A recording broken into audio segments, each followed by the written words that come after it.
I'm Sam. And I'm Dylan. We're here at Uncle's Games at South Center Mall in Tukwila, Washington to present a Planeswalker's Primer for traps. The Zendikar set is filled with adventure and danger, so it's only natural that there are a number of traps to watch out for. Trap is a new subtype that appears exclusively on instants. So, what sets a trap apart from any other instant? If a certain condition has been met, you can spring the trap. That is, you can cast it for much less mana than it actually costs.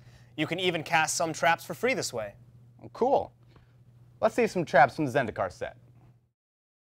This is Whiplash Trap. Each trap features the word trap in its name. Of course, since trap is a new subtype, the word also appears on the type line. Whiplash Trap costs 2 blue mana and 3 mana of any type, and it returns 2 target creatures to their owner's hands. Here's the ability that makes it a trap. If an opponent had 2 or more creatures enter the battlefield under his or her control this turn, you can cast Whiplash Trap by spending just a single blue mana. That's a 4 mana discount. The most important thing to remember when playing with traps is that the two abilities are completely separate. Well, what do you mean? You can always ignore the alternative cost and just cast Whiplash Trap the normal way. Oh, I see. Whether the condition has been met doesn't affect whether I can cast Whiplash Trap. It just affects how much mana I have to spend to do it. Right. And even if your opponent had 2 creatures enter the battlefield, those don't have to be the ones you target with Whiplash Trap. Again, the abilities are separate. You can target whichever 2 creatures you want, including your own, even if you cast Whiplash Trap for its alternative cost. So the alternative cost ability is purely a bonus. It doesn't restrict when or how you cast Whiplash Trap. Exactly. Let's look at how it might play in a game. I've got Whiplash Trap in my hand, though obviously you wouldn't know that if this was a real game. You could cast it for 5 mana if you wanted. I could, but let's see what happens. Well, I'll cast Stampeding Rhino. Great. Then, I'll activate Ant Queen's ability to put an insect creature token onto the battlefield. 2 creatures have now entered the battlefield under your control this turn. For the rest of the turn, I can cast Whiplash Trap for just 1 blue mana. But the creatures didn't enter the battlefield at the same time. That's okay. If a trap checks to see if multiple things happened over the course of the turn, it's fine if they happen at different times.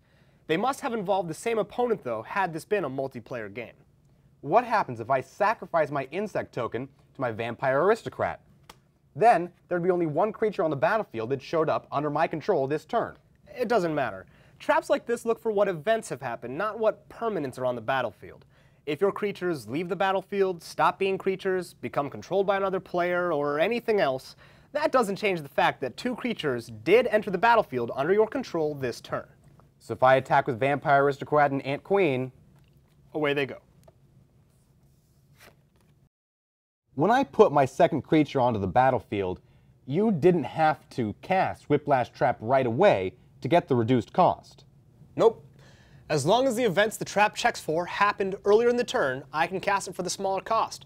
The trap didn't even have to be in my hand when those events happened.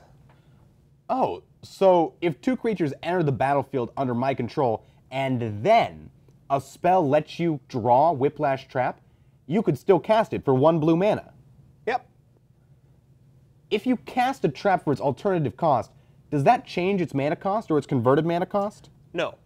A card's mana cost is what's printed on its upper right-hand corner. You might spend something other than its mana cost to cast it, but that doesn't change what its mana cost is. Do the traps all check for events that have happened over the course of the turn? Most do, but some of them check the number of creatures that are currently attacking. For example, this is Arrow Volley Trap. You can cast it for its alternative cost if 4 or more creatures are attacking. Do all the creatures have to be attacking you? It doesn't matter what they're attacking. You, another player, or a planeswalker, they can all be attacking different things. Heck, they can even be your own attacking creatures, but I wouldn't recommend casting Arrow Volley Trap that way. Why not? Well, the spell deals damage to attacking creatures. If all the attacking creatures are yours... Oh, I see. Ow. When you cast a trap like this, it doesn't matter how many creatures were declared as attackers, only how many creatures happen to be attacking right now. Let's say you attack with Siege Mastodon, Stormfront Pegasus, and Preeminent Captain. That's 3 creatures. But when I attack with Preeminent Captain, I can put a soldier from my hand onto the battlefield, tapped and attacking. In comes Elite Vanguard. And now that's 4 attacking creatures. I can cast Arrow Volley Trap for just 2 mana. I'll have it deal 1 damage to Stormfront Pegasus, 2 damage to Preeminent Captain, and 2 damage to Elite Vanguard. Whoa. I'll cast Unsummon and return the captain to my hand. Sure. But that doesn't affect Arrow Volley Trap. Once I've cast it, it no longer matters if its conditions remain true. It'll resolve and affect its remaining targets. That takes care of the Pegasus and the Vanguard, though I'll still take 3 damage from this Mastodon. So those are traps. Pretty dangerous stuff. Expect to see more of them when you least expect it.